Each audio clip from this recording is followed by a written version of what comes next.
बिस्मिल्लाहिर्रहमानिर्रहीम। अस्सलाम वालेकुम। खेलों की खबरों पर तबसरों और तजियों सजे स्कोर के एक और प्रोग्राम के साथ सैयद याहिया हुसैनी आपकी खिदमत में हाजिर है। आईसीसी टी20 वर्ल्ड कप 2026 में पाकिस्तान क्रिकेट टीम की मायूस कुन कारकर्दगी ने 11 मार्च से बांग्लादेश के खिलाफ उन्हीं की सरजमीन पर होने वाली 3 वनडे इंटरनेशनल मैचों की सीरीज़ के लिए कौमी टीम के इंतखाब पर बराह रास्त असर किया है। और पाकिस्तान क्रिकेट बोर्ड की सिलेक्शन कमेटी ने श्रीलंका के खिलाफ आखिरी वनडे सीरीज़ के लिए खेलने वाली टीम से 7 खिलाड़ियों को बाहर कर दिया है, जिनमें बाबर आजम समेत साइम अयूब भी शामिल हैं। फ़खर जमान हैमस्ट्रिंग इंजरी की वजह से कौमी टीम का हिस्सा न बन सके। Wicket keeper batter Haseebullah Khan, जारह मिजाज हसन नवाज, ऑलराउंडर मोहम्मद नवाज और फास्ट बॉलर नसीम शाह भी बांग्लादेश के खिलाफ वनडे सीरीज़ के लिए कौमी टीम में जगह नहीं बना सके हैं। पाकिस्तान क्रिकेट बोर्ड की सिलेक्शन कमेटी ने बांग्लादेश के खिलाफ 15 रुकनी स्क्वाड का ऐलान कर दिया है। फास्ट बॉलर शाहीन शाह अफरीदी कौमी टीम की क़यादत करेंगे। टी20 इंटरनेशनल खेलने वाले अब्दुल समद पहली मरतबा वनडे स्क्वाड का हिस्सा होंगे। उनके साथ माज सदाकत, opener Sahibzada Farhan, Shamyl Hussain, Saad Masood, wicket keeper batter Mohammad Ghazi Ghori भी पहली बार वनडे टीम का हिस्सा बने हैं। उनके अलावा टीम में साबिक कप्तान, wicket keeper batsman Mohammad Rizwan, middle order batsman Salman Ali Agha, fast bowler Mohammad Wasim junior, allrounder Hussain Talat, fast bowler Haris Rauf, allrounder Faheem Ashraf, mystery leg spinner Abrar Ahmed और बाएं हाथ के स्पिनर फैसल अकरम को बरकरार रखा गया है। बांग्लादेश के खिलाफ वनडे सीरीज़ के लिए कौमी स्क्वाड से ओपनर साइम अयूब को ड्रॉप कर दिया गया है और इस फैसले की बुनियादी वजह उनकी आईसीसी टी20 वर्ल्ड कप 2026 में गैर जिम्मेदाराना बैटिंग करार दी जा रही है। 5 इनिंग में महज 70 रन, वो भी सिर्फ 14 की औसत से। ये वो कारकर्दगी नहीं थी जिसकी टीम को ज़रूरत थी। जहां तकाजा ये था कि वो विकेट पर ठहर कर साहबजादा फरहान के साथ बड़ी शराकतें कायम करते और इनिंग की बुनियाद मजबूत बनाते, वहाँ वो अपनी मशहूर नो लुक शॉट के सहर से बाहर ना निकल सके। नतीजा ये कि अहम मौके पर गैर संजीदा शॉट्स खेलते हुए अपनी विकेट आसानी से गंवाते रहे और टीम को दबाव में छोड़ते रहे। कुछ मद्दाह क्रिकेट मुबस्सिरीन ये मौक़िफ़ इख्तियार कर रहे हैं कि टी20 की नाक़िस कारकर्दगी की बुनियाद पर किसी खिलाड़ी को वनडे टीम से निकाल देना मुनासिब नहीं। उनके मुताबिक साइम अयूब ने अपने आखिरी 11 एक रोज़ा मैचों में 2 निफ सेंचुरियाँ और इतनी ही निफ सेंचुरियाँ स्कोर की, जबकि उनकी औसत 47 है, जो एक मजबूत दलील समझी जाती है। मगर असल सवाल फॉर्मेट का नहीं, रवैये का है। मसला ये नहीं कि मैच टी20 था या वनडे, मसला वो अंदाज़ फ़िक्र है जिसने वर्ल्ड कप में पाकिस्तान की बैटिंग को अदम इस्तेहकाम और गैर जिम्मेदारी की नज़र कर दिया। बैनुल अक़वामी सतह पर टैलेंट से ज़्यादा मिजाज और मैच आगाही की अहमियत होती है।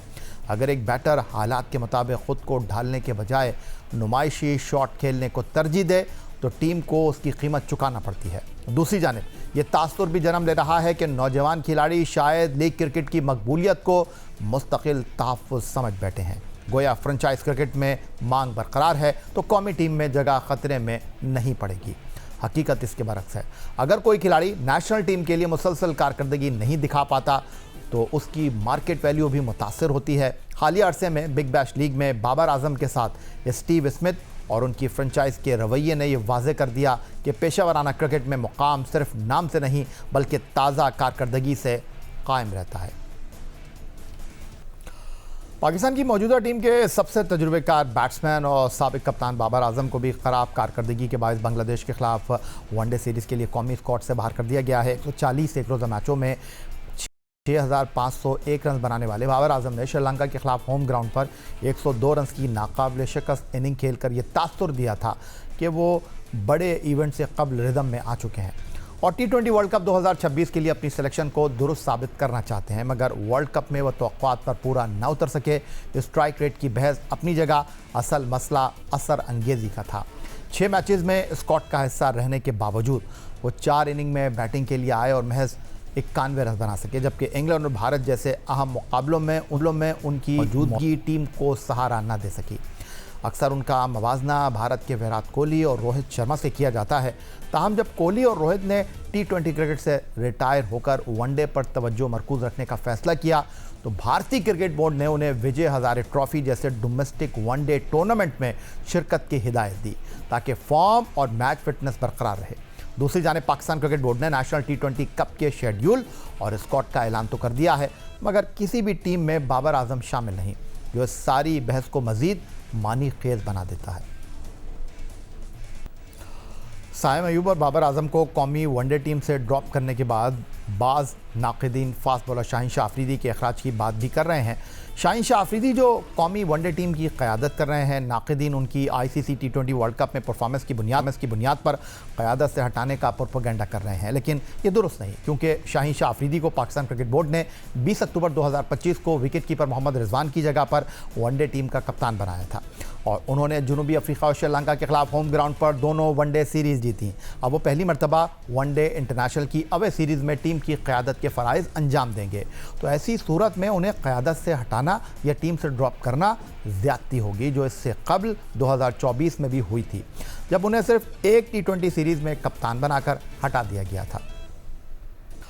साइम अयूब और बाबर आजम की अदा मौजूदगी ने सेलेक्टर्स को नए नाम तलाश करने पर मजबूर किया और यूं डोमेस्टिक क्रिकेट का दरवाज़ा खटखटाया गया। अब्दुल समद, माज सदाकत, मोहम्मद गाजी गौरी, साद मसूद, शामिल हुसैन और साहबजादा फरहान पहली मरतबा पाकिस्तान के वनडे स्क्वाड का हिस्सा बने हैं। उनमें से अब्दुल समद, माज सदाकत, साद मसूद और शामिल हुसैन हाल ही में अबू धाबी में इंग्लैंड लायंस के खिलाफ पाकिस्तान शाहीन्स की नुमाइंदगी भी कर चुके हैं। अब्दुल समद फैसलाबाद से ताल्लुक़ रखने वाले मिडल ऑर्डर बैटर हैं और पाकिस्तान के लिए T20 इंटरनेशनल खेल चुके हैं। वो पाकिस्तान ए पेशावर ज़ल्मी और PIA की नुमाइंदगी भी कर चुके हैं। माज सदाकत पेशावर से ताल्लुक़ रखने वाले बाएँ हाथ के बैटर हैं जो अंडर 19 वर्ल्ड कप में कारकर्दगी के बाद नुमाया हुए। फर्स्ट क्लास क्रिकेट में 1451 रन, 12 निफ सेंचुरियाँ और 2 सेंचुरियाँ उनकी तकनीकी मजबूती का सबूत हैं। वो पेशावर ज़ल्मी से भी खेल चुके हैं और रवां बरस PSL में हैदराबाद किंग्समैन का हिस्सा होंगे। साद मसूद 21 साल लेग स्पिन ऑलराउंडर हैं जिनका ताल्लुक़ रावलपिंडी से है। 24 T20 मुकाबलों में 321 रन और 22 विकेटें उनकी महदूद ओवर सलाहियत ज़ाहिर करती हैं, मगर लिस्ट तजुर्बा ना होने के बराबर है। उनकी शमूलियत मुस्तकबिल की सरमायाकारी तो हो सकती है, मगर फौरी वनडे असर पजीराई सवालिया निशान है। शामिल हुसैन इस्लामाबाद से ताल्लुक़ रखने वाले ओपनर हैं जिन्होंने 26 फर्स्ट क्लास मैचों में 45 की औसत से 2019 रन स्कोर कर रखे हैं। साहबजादा फरहान हालिया T20 वर्ल्ड कप में पाकिस्तान के नुमायां बैटर रहे और 2 सेंचुरियां स्कोर की, ताहम उन्होंने अब तक वनडे क्रिकेट में पाकिस्तान की नुमाइंदगी नहीं की। फर्स्ट क्लास क्रिकेट में 63 मुकाबलों में 44 की औसत से 4796 रन उनकी क्लास की निशानदही करते हैं। मोहम्मद गाजी गौरी कराची में पैदा होने वाले विकेट कीपर बैटर हैं जो अंडर 19 पाकिस्तान, स्टेट बैंक और इस्लामाबाद यूनाइटेड से वाबस्ता रहे। फर्स्ट क्लास में 1692 रन उनकी सलाहियत का सबूत हैं। और अब कुछ बात कर लेते हैं ICC T20 वर्ल्ड कप 2026 के पहले सेमीफाइनल की, जो ईडन गार्डन कोलकाता में खेला गया, जहां न्यूजीलैंड ने जनूबी अफ्रीका को एकतरफा मुकाबले के बाद 9 विकेट से शिकस्त देकर फाइनल में जगह बना ली। ईडन गार्डन कोलकाता की सुस्त पिच पर सेमीफाइनल में जनूबी अफ्रीका की इनिंग का आगाज़ ही मुश्किलात से हुआ। कॉलन मैकॉन्ची ने एक ही ओवर में क्वांटन डिकॉक और रियान रिकल्टन को आउट करके टॉप ऑर्डर हिला दिया, जबकि मिचेल सेंटनर और रिची रविंद्रा ने दरमियान के ओवर्स में नपीतोली बॉलिंग से रन्स की रफ्तार थामे रखी। एडम मार्क्रम, डेविड मिलर भी बड़ी इनिंग खेलने में नाकाम रहे। डेविड ब्रेव्स की 34 रन की मुख्तसर मुज़ाहमत और मार्को जेनसन के 30 गेंदों पर 55 रन के साथ जनूबी अफ्रीका 169 रन पर 8 विकेटें गंवाकर हदफ 169 रन का ही मुकर्रर कर सका। जवाब में न्यूजीलैंड ने हदफ को एकतरफा मुकाबला बना दिया। फिन एलन ने सिर्फ 33 गेंदों पर धुआंधार सेंचुरी स्कोर करके मैच का पासा पलट दिया, जो मैच T20 वर्ल्ड कप की तेज तरीन सेंचुरी भी साबित हुई। टिम साइफर्ट ने भी भरपूर साथ दिया और कीवीज ने सिर्फ 1 विकेट के नुकसान पर 7 ओवर पहले हदफ हासिल करके जनूबी अफ्रीका को टूर्नामेंट से ही बाहर कर दिया। शाहीन शाह अफरीदी की क़यादत में पाकिस्तान क्रिकेट बोर्ड ने बांग्लादेश में 3 एक रोज़ा मैचों की सीरीज़ के लिए पाकिस्तानी वनडे स्क्वाड का ऐलान कर दिया है। गुज़िश्ता रोज़ हमने पाकिस्तान वनडे टीम के हवाले से आपको ये खबर दी थी कि साबिक़ कप्तान बाबर आजम, साइम अयूब, ऑलराउंडर शादाब खान, ऑलराउंडर मोहम्मद नवाज़ बांग्लादेश का दौरा करने वाली टीम पाकिस्तान का हिस्सा नहीं होंगे। और जब पाकिस्तान क्रिकेट बोर्ड ने अपनी टीम का ऐलान किया तो हमारी खबर दुरुस्त साबित हुई। और इस हवाले से कल जब हमने पाकिस्तान के साबिक़ test captain wicket keeper Rashid Latif से बात की थी तो उन्होंने बाबर आजम के हवाले से क्या कहा था वो आपको दिखाते हैं। और अब दौरा बांग्लादेश के हवाले से जो मेरे पास इत्तलात हैं वो मैं अपने मेहमानों के साथ शेयर कर लेता हूँ कि दौरा बांग्लादेश में वर्ल्ड कप की नाक़िस कारकर्दगी के बाद बाबर आजम, साइम अयूब, शादाब खान और मोहम्मद नवाज़ वनडे टीम में नहीं होंगे। जी राशिद लतीफ़ साहब, आप किस तरह देख रहे हैं कि कारकर्दगी T20 क्रिकेट में खराब हुई है और ड्रॉप वनडे टीम से हो रहा है। मुझे नहीं लगता कि बाबर आजम को ड्रॉप करेंगे ये, क्योंकि वनडे है। ये वनडे में वैसे ही मुश्किल पिचेज होती हैं, और मेरे मेरे ख्याल से एक दो सीनियर प्लेयर होने चाहिए। आप लेके जाएं, शामिल हुसैन को लेके जाएं, या मां सदाकत, और भी प्लेयर है, साद बेग हो गया, इन प्लेयर को ट्राई करना चाहिए। राशिद लतीफ साहब, जिस तरह आप कहते हैं ना कि पल में तोशा पल में माशा, मैं तो राइट नाउ अब तक की इत्तलात आपके साथ शेयर कर रहा हूं। जिन खिलाड़ियों के नामों पर बात हुई है उसमें बाबर आजम के ऊपर कट लग गया है। मैं अभी अभी कट को हटा के आ रहा हूँ, समझने के वो जा रहा है। बाबर आजम टीम का हिस्सा होंगे मुझे लगता है। और देखिए, परफॉर्मेंस साइम अय्यूब की T20 में खराब है, वनडे में तो आउटस्टैंडिंग उसकी परफॉर्मेंसेज हैं उसकी। तो ये देखना चाहिए कि आप एक फॉर्मेट में खराब होता है, हम दो फॉर्मेट से वहां से तीनों फॉर्मेट से ड्रॉप कर देते हैं। ये सेटबैक रहा है हमारे सिस्टम का। और किसी प्लेयर को लाना होता है, तीनों फॉर्मेट में ले आते हैं विदाउट परफॉर्मेंस। तो मेरे ख्याल से साइम अय्यूब भी डिजर्व करते हैं, और बाबर आजम भी कम से कम वनडे में तो जाना चाहिए। तो T20 में इनको खेलने नहीं, साइम अय्यूब का चांस है कि आगे वो खेलेगा, लेकिन बाबर आजम को इस टीम का हिस्सा नहीं होना चाहिए था वर्ल्ड कप का। लेकिन अब उसकी वजह से उसको वनडे में भी ड्रॉप कर देंगे, मेरे ख्याल से वो गलत करेंगे। नए प्लेयर्स आ रहे हैं जो मैंने नाम दिए, वो अच्छी लाइन में है, उनको कि बिल्कुल नए प्लेयर्स को भी साथ साथ ट्राई करें। हार जीत तभी ना देखें, हम हर चीज देखते हैं कि हमें जीतना ही जीतना है। साउथ अफ्रीका आई, उनके 3 या 4 प्लेयर इस वर्ल्ड कप में खेल रहे हैं, हम के खिलाफ पूरी पूरी फुल स्ट्रेंथ पे गए थे, जिसमें बॉश था, डीकॉक था, और एक आध और दो प्लेयर और थे जो खेल रहे थे, ब्रेविस था, वो प्लेइंग 11 में थे, बाकी तो कोई भी नहीं था। तो हम लोग पूरी स्ट्रेंथ जाते हैं। तो यहाँ पे हाफ यंग और हाफ सीनियर प्लेयर को लेके जाएं, आप डेवलप करें प्लेयर। और है अपने पास प्लेयर हैं, हम लोग सही से खिला नहीं पाते, प्लेयर मौजूद होते हैं, हम मुस्तकिल बुनियाद पे चांस दे। सुफियान मुकीन को हमने बना के खराब कर दिया ना, वो तो प्लेइंग 11 का बन गया था।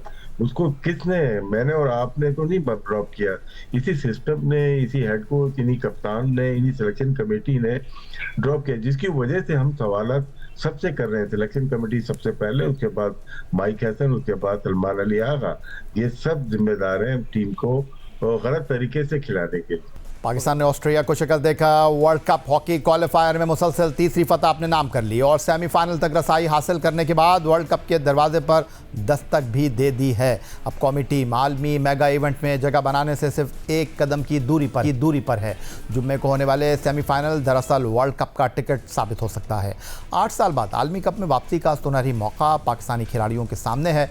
मिस्र के शहर इस्माइलिया में जारी क्वालिफाइंग इवेंट में ऑस्ट्रेलिया के खिलाफ मैच में ग्रीन शर्ट्स ने इब्तिदाई से हावी खेल पेश किया। तीसरे क्वार्टर तक पाकिस्तान को 2-0 की सबकत हासिल थी, जिसने मैच की सिमत वाज़ी कर दी।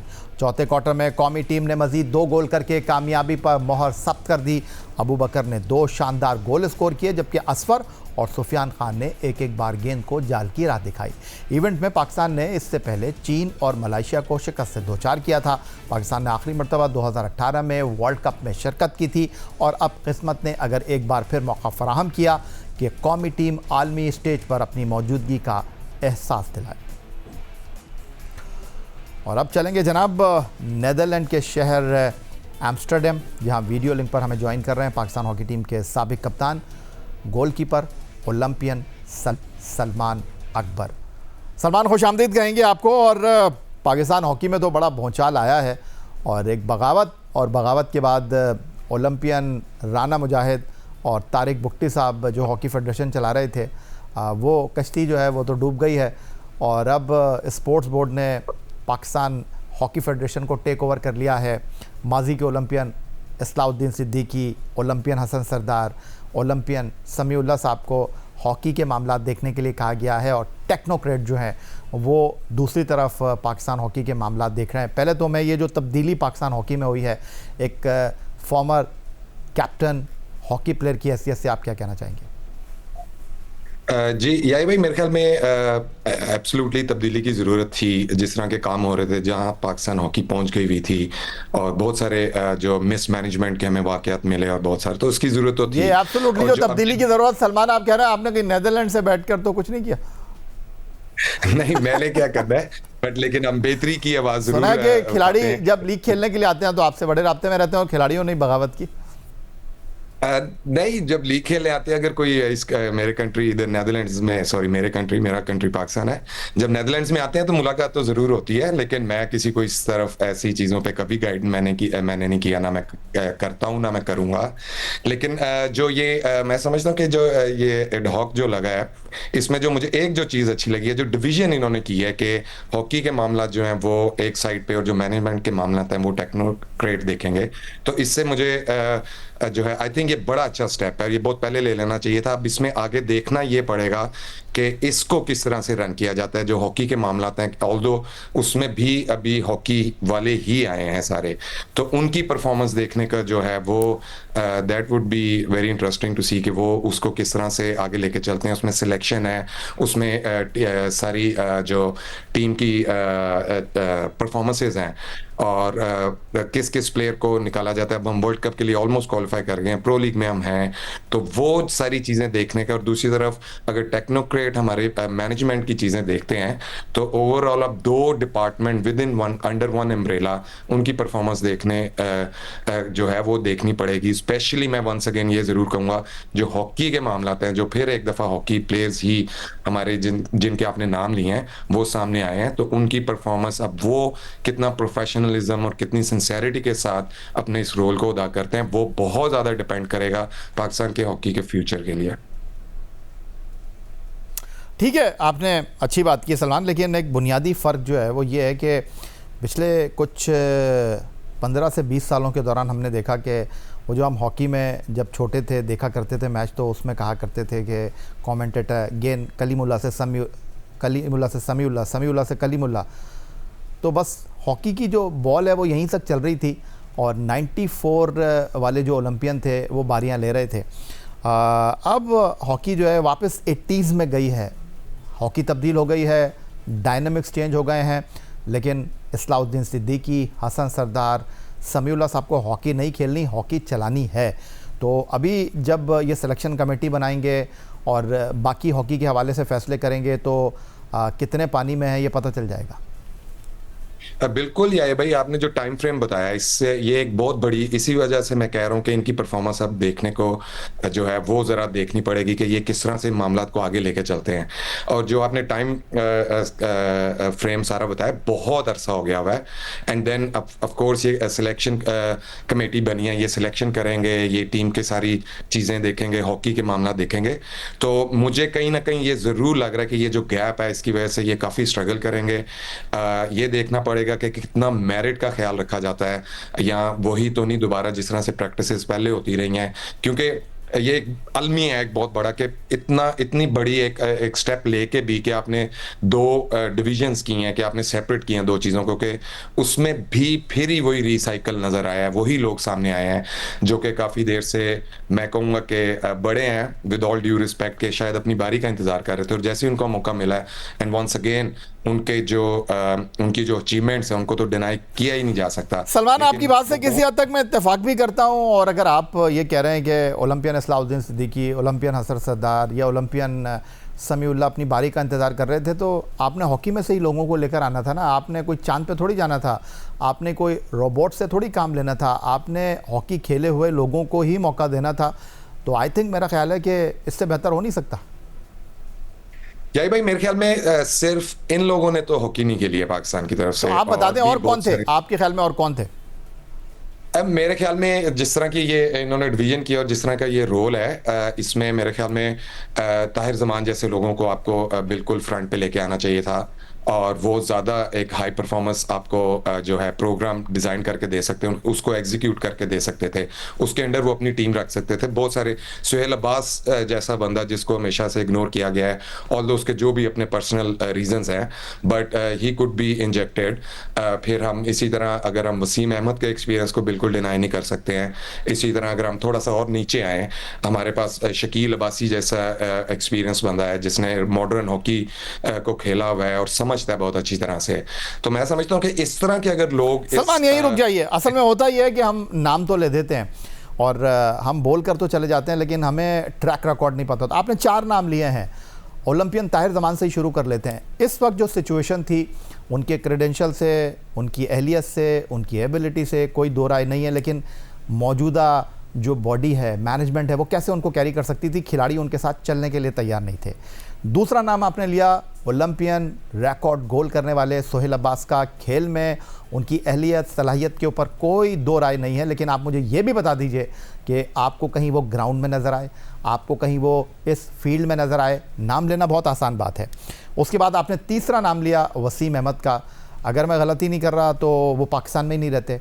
चौथा नाम आपने लिया ओलंपियन शकील अब्बासी साहब का। हमारे इसी प्लेटफॉर्म पर आकर वो पाकिस्तान हॉकी के मसाइल पर बात करते रहे, और अगर आपको याद हो तो कुछ अरसे पहले वो पाकिस्तान हॉकी के साथ मौजूद रह चुके हैं, मुंसलिक रह चुके हैं। बिल्कुल। देखिए, मैं समझता हूँ कि मैं भी नेम बाय नेम चलता हूँ कि ताहिर ज़मान जो भी रिसेंटली हमें सब कुछ नज़र आया, देखने को मिला, लेकिन मेरे ख्याल में उस चीज़ को मैनेज किया जा सकता है। अगर इतना बड़ा आपने चेंज किया है सारा कुछ, तो मेरे ख्याल में मैं फिलहाल की बात कर रहा हूँ, मैं फिलहाल की बात कर रहा हूँ। बिल्कुल उनका मुस्तकबिल में उनसे फायदा उठाना चाहिए। जी बिल्कुल। मेरे ख्याल में अगर आप सोहेल अब्बास की बात, ताहिर ज़मान मेरे ख्याल में जो भी इनके ये प्लेयर्स के साथ थे, इसको अच्छी तरह से रिजॉल्व किया जा सकता है। आगे अगर आप फ्यूचर में देखते हैं, प्लेयर्स को भी थोड़ी सी लीनियंसी दिखानी पड़ेगी, ताहिर ज़मान को भी कुछ चीज़ें देखनी पड़ेंगी, एंड देन मिलके ताहिर ज़मान जैसे बंदे को हम इग्नोर नहीं कर सकते हैं। सोहेल अब्बास एब्सोल्युटली बिल्कुल हॉकी में है। वो आजकल मलेशिया की सीनियर टीम के साथ assistant coach drag flick assist कर रहे हैं उनको, तो he is working with the hockey.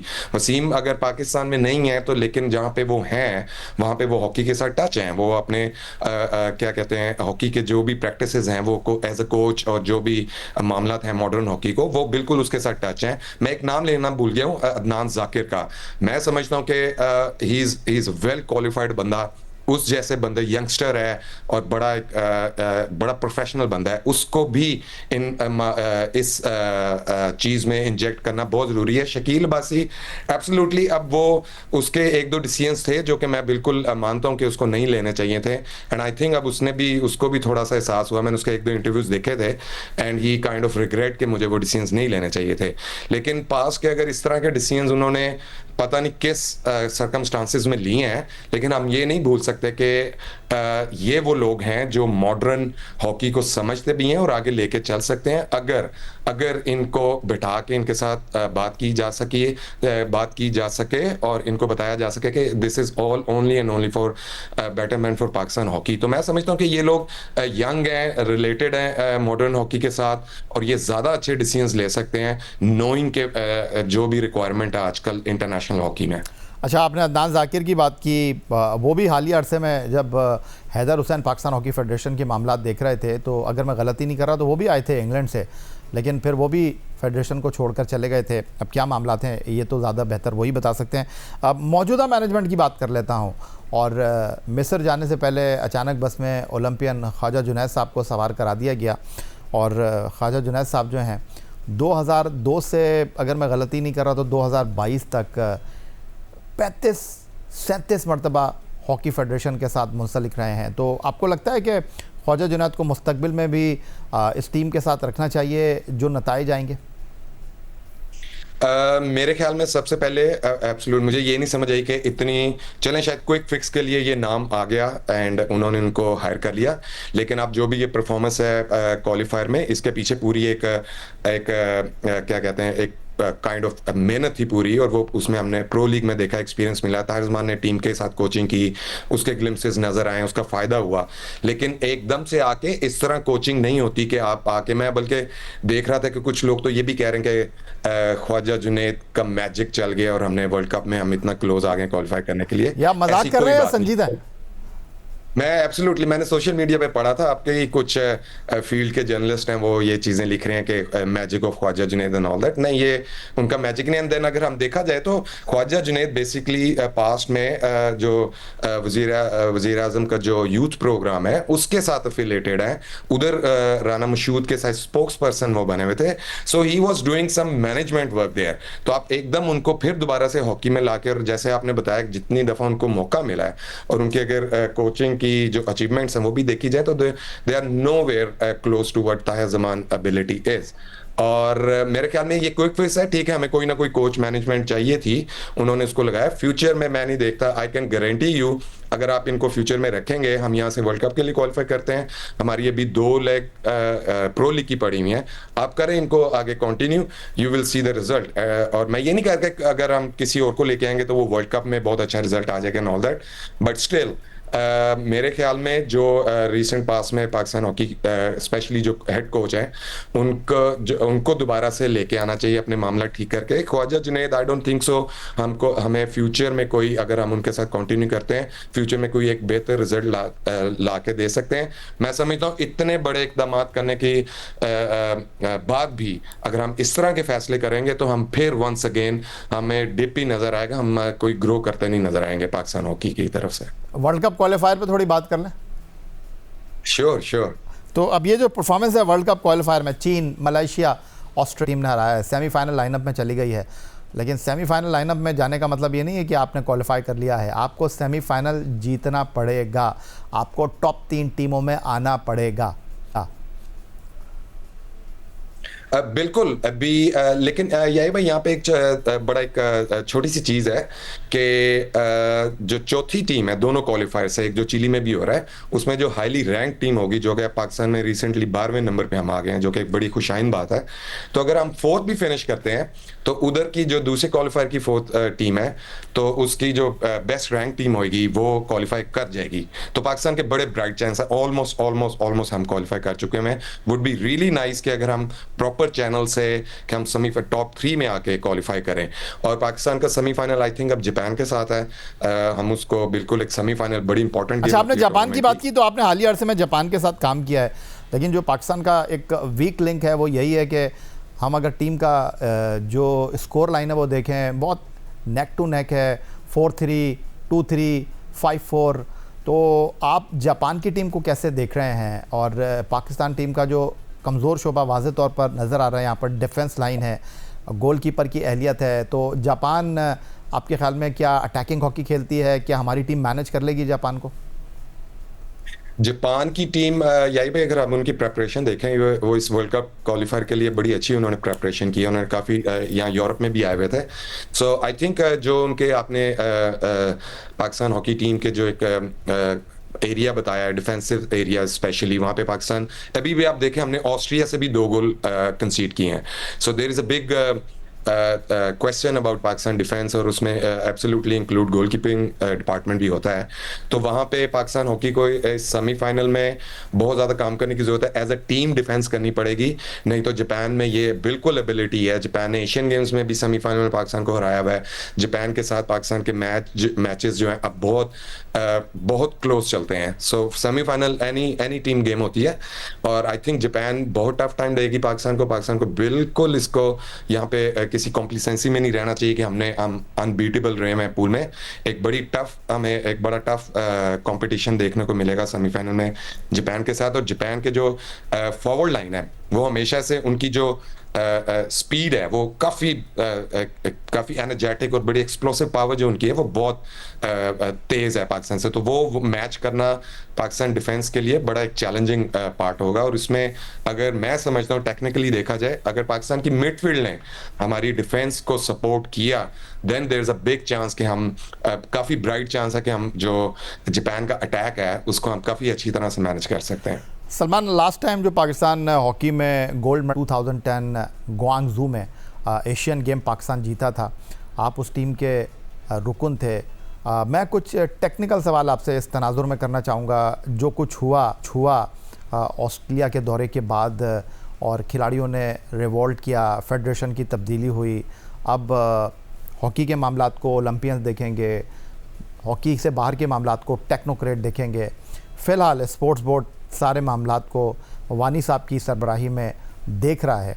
ये जो खिलाड़ियों ने बगावत की है, आप ख़ुद भी पाकिस्तान हॉकी टीम के खिलाड़ी रहे हैं, माजी में आपके भी फेडरेशन के साथ जो हैं वो मसाइल रहे हैं, तो आप इसको मुस्तकबिल में कैसे देख रहे हैं? अम्माद शकील भट्ट की कप्तानी को और पाकिस्तान टीम के खिलाड़ियों को, वो क्या इस म्यूज़िक को फेस करेंगे? उनको मसाइल हो सकते हैं? देखें यार भाई, मेरे ख्याल में उन्होंने जो भी स्टेप लिया है, मैं इसको इस तरह भी देखता हूं कि आई डोंट नो वो कितने तंग आ गए होंगे कि उनके पास और कोई रास्ता नहीं हुआ कि उन्होंने, क्योंकि मैं ये आपको क्लियरली बात बता दूं, प्लेयर कभी भी नहीं चाहता कि इस तरह की एक इस तरह का एटमोसफेयर बने कि हमें इस तरह के काम करने पड़े। लेकिन चले हुआ, लेकिन अब इनको फ्यूचर में अब प्लेयर्स को भी जो है उनकी जो रिक्वायरमेंट्स थी, उनके जो उन्होंने जो डिमांड किया था वो सब कुछ हुआ है, अब बल्कि बेहतर हुआ है। और जिस तरह का हमें लायमल भी नजर आ रहा है, जो अनाउंस भी हुआ है पाकिस्तान हॉकी फेडरेशन की तरफ से। सो आई थिंक अब प्लेयर्स को टोटली एब्सोल्युटली फोकस करना चाहिए परफॉर्मेंस पे, जो कि नजर भी आया कि कितनी उन्होंने आप देखें कुछ वीक्स पहले किस हालात में थे और आप वो वर्ल्ड कप क्वालिफायर में जाके कितने क्लोज आ गए और किस तरह की परफॉर्मेंस दी है। ऑल्दो हम रैंक जो टीम हम जो ओपोनेंट था वो हमसे नीचे वाली रैंक की टीम थी, but still it's a World Cup qualifier, Pakistan hockey team जीती है, Pakistan is very close to qualify in the World Cup. So इसको हम डिनाई नहीं कर सकते। और अब मेरे ख्याल में प्लेयर्स को बिल्कुल इस चीज को पार्क कर देना चाहिए। इट हैपन, ठीक है, लेकिन उनको वो चीजें मिली भी हैं जिनकी वो डिमांड कर रहे थे, जिसकी वजह से वो इतना एकदम फटे और सब आके उन्होंने बताया कि हमारे साथ क्या हो रहा था और कब से हो रहा था। सो आई थिंक यहाँ पे मैं ये बिल्कुल इस चीज को इग्नोर नहीं करूंगा कि इट वाज नॉट ओवरनाइट। ये नहीं हुआ था कि उन्होंने वो सुबह उठे और उन्होंने कहा हमने ये काम कर देना है। बहुत सारी, आपको भी पता है, बहुत पहले से ये चीजें चल रही थी। तो आहिस्ता आहिस्ता आहिस्ता आहिस्ता चीजें इकट्ठी होते होते होते मेरे ख्याल में प्लेयर्स को एट द एंड और कुछ नहीं फिर नजर आया। उन्होंने कहा कि हम खुद ही सामने आते हैं और हम खुद ही बताते हैं कि क्या चीजें चल रही थी और किस तरह से हमने सर्वाइव किया है, और फिर हमसे परफॉर्मेंस की भी डिमांड की जा सकती है। बट एट द एंड मैं ये जरूर कहूंगा, इट ऑल हैपन, चीजें बहुत अच्छी हुई हैं, सब चीजें सेटल्ड हुई हैं। इसको दोबारा से उस तरफ नहीं जाना चाहिए। अब सिर्फ परफॉर्मेंस पे काम करना चाहिए, और अब सिर्फ जो भी सिलेक्शन और आगे जो पाकिस्तान हॉकी के फ्यूचर को देखा जाए, अगर उस पर सिर्फ और सिर्फ मेरिट और परफॉर्मेंस बेस्ड सिलेक्शन होनी चाहिए। ओलंपियन सलमान अकबर साहब, बहुत शुक्रिया हमें हॉलैंड से वीडियो लिंक पर ज्वाइन करने के लिए। पाकिस्तान के कौमी खेल हॉकी पर आपकी राय हमने जानी, और पाकिस्तान हॉकी के हवाले से आप काफ़ी पुरुम्मीद हैं मुस्तकबिल के फैसलों के हवाले से। इधर जनाब आज का हमारे प्रोग्राम एक्स अकाउंट पर आप हमें फॉलो कर सकते हैं।